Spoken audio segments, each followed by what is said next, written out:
Hey guys, welcome to another episode of Pint with Backpacker Mike, and I'm going to try this left-hand chai milk stout nitro. It comes in at 5% on the Richter scale. It's supposed to have some chai flavors to it there. But first of all, I'm going to talk to you about episode 210, backpacking through England, and some of the things that you want to see while you're traveling through England. Obviously, you can't go to England without visiting London, right? So you want to visit London. It's one of the most popular cities in the world with some awesome pubs, museums, history, theater, diverse culture, great food, and nightlife. London has a bunch of free markets where you can get a bunch of cheap food and things like that, museums and parks to help curb the budget in this expensive city. They have lots of free walking tours. All you have to do is Google free walking tours. You could drive the coast of England.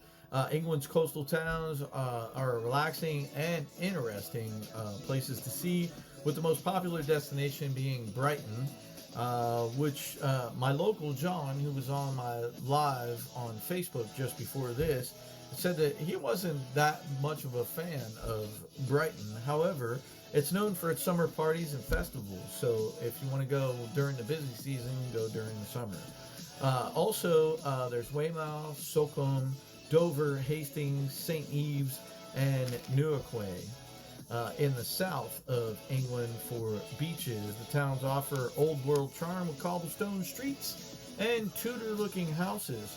Another place you want to go see is Cornwall. I mean, that's another very historical place to go see, with rolling hills, beautiful lakes, rural farms, hiking trails, tiny fishing villages, great food, and they even have a winery that you can go see.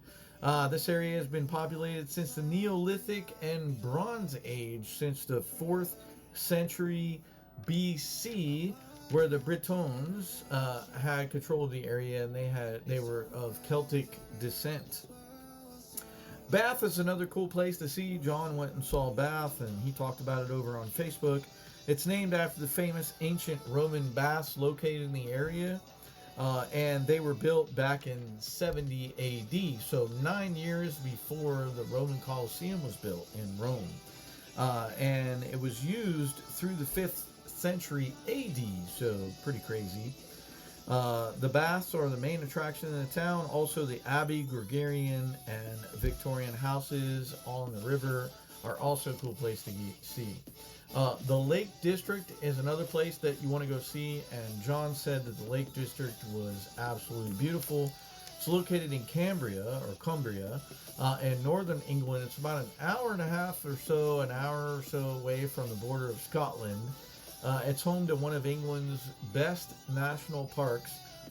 The lakes in the region are the result of actually the last ice age, where the glaciers receded and cut basically the horseshoe sort of lakes that remain today. You can hike the mountain passes if you're into hiking. You can sail on the beautiful lakes if you're into sailing or being on a boat. It can be very busy in the summertime, so kind of gauge your time there. Buckingham Palace, obviously everyone is used to. It's home of King Charles now and the royal family. It's open to the public only in the summer. When I was in London, I could not get in because I was there in March and it was not summer. But the changing of the guards, I did see that happens at 11 a.m. on Monday, Wednesday, Friday, and Sunday. The changing of the guards was absolutely stunning when I saw it. It costs about £30 to £33, depending on whether you book online or at the door, to go see the Buckingham Palace during the summertime. Exclusive guided tours are about £90. You can tour the Tower of London, which are the two towers over London. It was built in 1070 AD by William the Conqueror. And it was a dungeon and just a nasty place, and meant to suppress the population of London at the time when William the Conqueror took over. It was also a place where weapons, armor, and coins were made until 1810. So now today you can view the famous crown jewels there in the Tower of London. Also, you can walk the embattlements and recreated medieval palace rooms. Also, you could see the iconic yeoman warders, which are also known as the beef eaters. because they were allowed to eat as much beef as they wanted from King Henry's table, basically. Skip the line tickets to see the towers is about 30 pounds. And John told me that the reason why we called the loin the sirloin here in the United States was because King Henry loved the loin so much that he would actually anoint the loin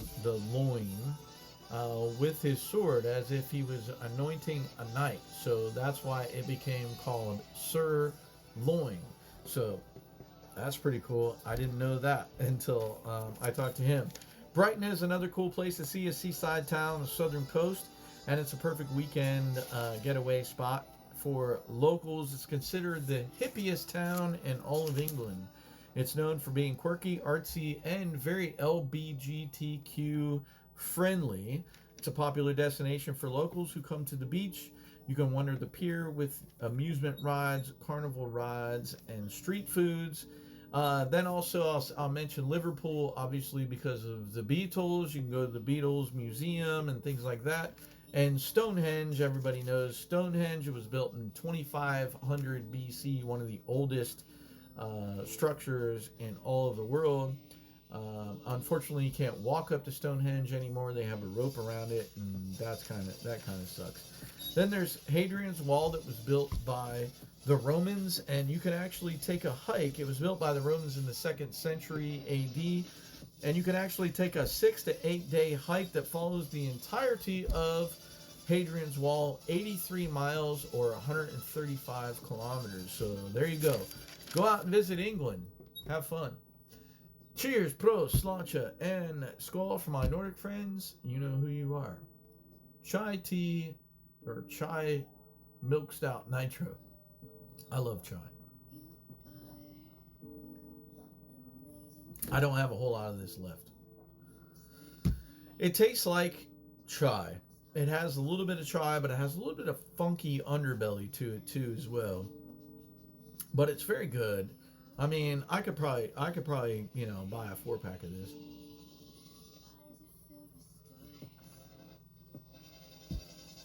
Yeah, literally, it tastes like chai. However, it does have a little bit of a funky underbelly to it that I'm not really used to when it comes to a chai.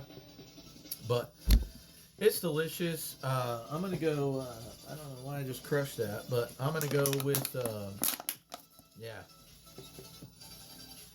I'm going to go with an 8. I'm going to go with an 8 on the chai milk stout. It's pretty good. It definitely has that sort of chai flavor to it. Cardamom, allspice, all that type of stuff. Vanilla, cinnamon. But it's pretty good. It's not too bad. So, yeah, I'm going to go an 8 with the chai milk stout nitro. And as always, thank you for hanging out on this very long pint time. Peace, love, and let's continue to experience this beautiful world together. And I'll see you guys next time on Pint Time with Backpacker Mike.